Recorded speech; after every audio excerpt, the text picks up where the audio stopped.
Welcome to LJ Hooker Beanley Property Podcast, where our team shares real insights, local knowledge, and practical advice for buyers and sellers in our community.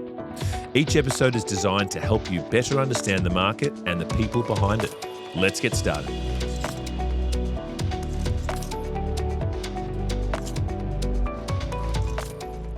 Welcome to the LJ Hooker Beanley Property Podcast.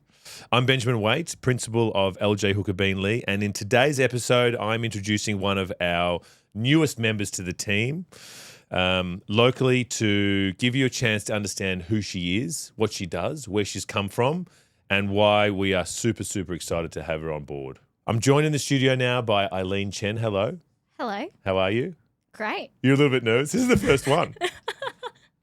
Yes, I am a little bit nervous, but this is exciting. That's okay. It's my first host too, so I'm a little bit nervous as well. Okay. What's the journey for you to today? Really, why'd you get into real estate? Your background, tell us a little bit about yourself. Okay. Well, there's a lot to unpack here, but I think it's a pretty exciting and interesting story. Let's talk about prior to real estate. So I was a business owner for 8 years. Started a juice bar at the local Westfields, and that was actually a journey from a food trailer all the way up until like a bricks and mortar shop. Did that for majority of my young adulthood years. So when you say young, can we just kind of give a bit of an insight into how old you were? I started the business when I was 18. Yes. Yes, and that took me all the way up till 26.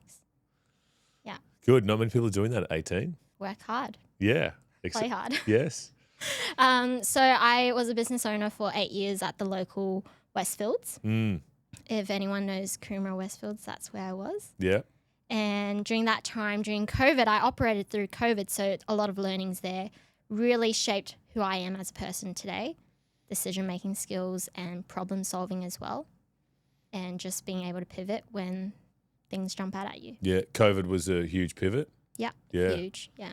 When businesses were going under, we actually came out on top. We went from doing juices at the shop, we expanded into wholesale and delivery and had an online platform where you could order juice at your fingertips. Yes, and that was also where you had some experience in managing some staff and all of the joys that come with that too. Yes, correct. So grew a small team of up to 15 girls towards the end, and has been really wonderful, shaping their part of their teenage years and part-time work. So from Juice, Superstar, and I'm assuming that you probably would have looked at Boost Juice and that using that as a bit of a model or something to strive for. Yeah. But now we're sitting on the property podcast. So why real estate? Okay, so just to round that story off, after running the juice bar, I also had a e-commerce business where I did social media marketing to really grow that it became an international business. But I took a few months off work after an opportunity came up to sell the businesses, and I just took a break. So I actually fell into real estate because my mum. Yes. Not because she told me to, but because she was selling her house at the time. And I really got to experience it from all different angles and perspectives, being that translating for my mom. I got to see the agents' conversations, the sellers' conversation, and also what the buyers were saying. So I was really involved in that process. And I've always been interested in real estate. I love houses. I love helping people. And it just felt like the natural step. And here we are. Can you pinpoint one single thing through that experience about your mum selling your home and you dealing with the real estate agent? Was there one thing that you're like, you know what, this is kind of cool? Yeah, I think most importantly for me, I could see the impact of what selling a house actually meant for my family. And to know that I can possibly do the same and create a positive impact for someone else, that was huge. Yeah.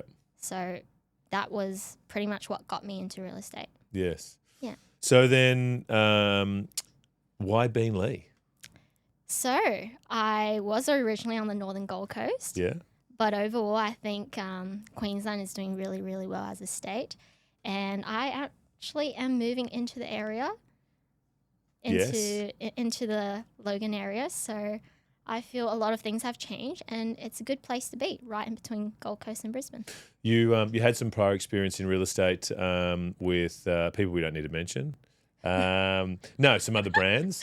Yeah. But they were in different markets. Normally, people are quite happy to stay in a market that they're accustomed, they're familiar to. You've kind of branched out, and I know that we kind of reached out to you as well because we saw you from afar. And we obviously liked what you're doing from a business owner's perspective. But a lot of people won't make that leap or that jump into a new market, a new area. Yeah. Talk to me about What drew me to this area, essentially? Well, maybe we'll get to that, but maybe talk to me about maybe what are some of the thought processes and decision making kind of factors that you were entertaining at the time to lead you to that jump. Yeah. So look, I like to believe that real estate is a long-term game. It's all about relationships. For me, I wanted to do what I felt right for me at the time. And looking down the barrel, me moving into the area made sense. And I also really have a soft spot for first home buyers. And I find that there's a lot of people now buying into the area, and how I can come in and make an impact, and that impact lasts over the next however many years. I think that was quite exciting for me. To dovetail into that, how would you say that you work with these buyers? What do you think your style would be around? Let's talk about sellers for a moment. Yeah. What type of agent do you think that you feel that you are to your clients? Definitely a very human person. I feel that real estate, yes, it's about the houses, but really it's about the people. And I find that I just bring that human element into a transaction, because one thing I always say to people, selling a house is not always glamorous. You've got people have different reasons for selling, and sometimes they're not the best reason, not the most exciting or fun to talk about. There are some specific reasons why people sell, and I find that just me being a compassionate person, yeah, that's what I'm excited. And do you feel that that's what the clients appreciate most about you? Is that transfers over? Yes, I find when someone genuinely appreciates everything you've done for them, that just fills my cup. Yes. The most. Yeah. You've told me the story before, and I'm not going to allude to it, but I'm hoping it might pop up. But can you give us an example of maybe one of those little genuine moments that you have with a seller? Actually, it was with a buyer. Oh. You've told me.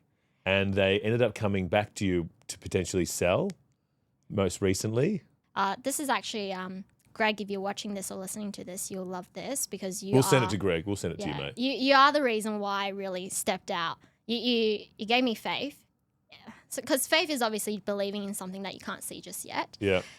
Greg is probably one of my first initial clients that really helped me step into my role now.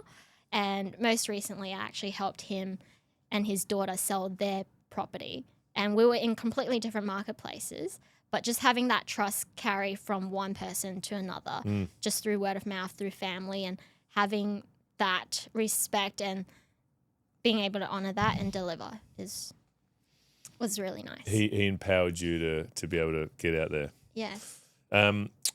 What conversation you find that you're having the most with clients? Educating them on if this move feels right for them or not. And for me, it's always just about finding what their actual goals are and how selling or not selling can help them get to that goal. Yes. Okay. Yeah. Let's kind of change tack a little bit here, and let's start to talk a little bit about the new people that you'll be meeting and coming across. Your area of concentration, not limited to, but for the most part will be Eagleby. Yes. Great suburb. I know that suburb well. Yes, you do. What can we tell the people of Eagleby and surrounds that haven't met you yet, that don't know you? What should we tell them about you? Well, What should they know? First of all, we have a lot in common. Eagleby, Eileen. Yes. We both start with E. We both start with E. Yeah. But mainly, I love that long bow you've drawn.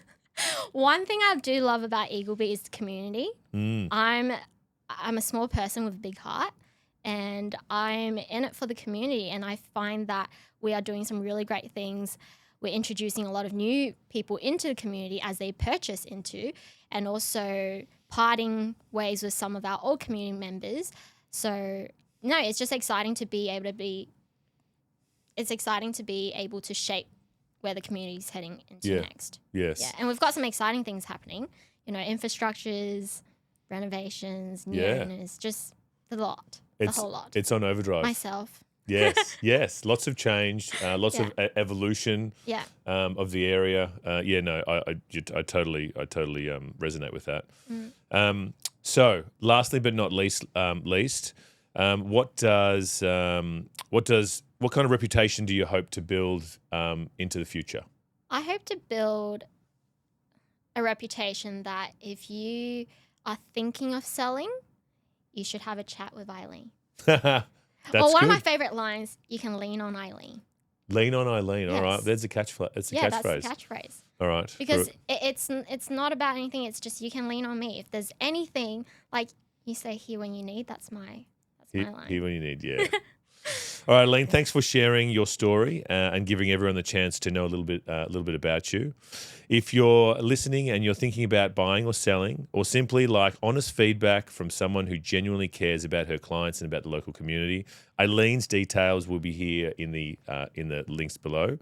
Reach out, have a conversation. She loves a chat and will answer your phone anytime, which is a problem for her, but great for you. Thanks for listening, and we'll see you at the next episode.